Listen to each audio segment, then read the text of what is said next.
പൊമ്പിളയൂരുമായി നേതാവായിരുന്ന Gomathi Augustine CI2വിലേക്ക് S Rajendran MLAയുടെ നേതൃത്വത്തിൽ party നേതാക്കളുമായി ഞായറാഴ്ച നടത്തിയ ചർച്ചയിലാണ് ഇക്കാര്യത്തിൽ തീരുമാനമായത്.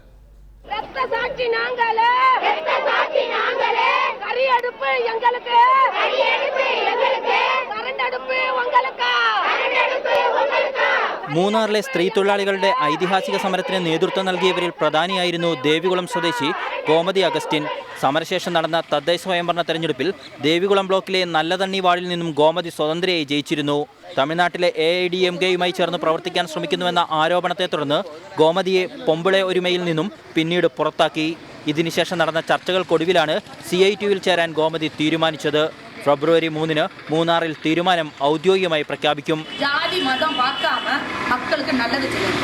அதனால அவங்க தேர்ந்தெடுத்த கட்சி தான் இந்த CI2 கட்சி அவங்க தான் தேர்ந்தெடுத்திருக்காங்க. அவங்க என்ன சொல்றாங்கன்னா இங்க தான் நமக்கு வேண்டி உண்ணாவிரதம் இருந்தாங்க. MLA எவ்வளவு அசிங்கப்பட்டாலும் பரவாயில்ல, நமக்கு வேண்டி உண்ணாவிரதம் இருந்தது அவர்தான். സമരത്തിനു മുമ്പ് AITUC യൂണിയനിൽപ്പെട്ട തൊഴിലാളിയായിരുന്നു ഗോമതി അഗസ്റ്റിൻ. റിപ്പോർട്ടർ ഇടുക്കി.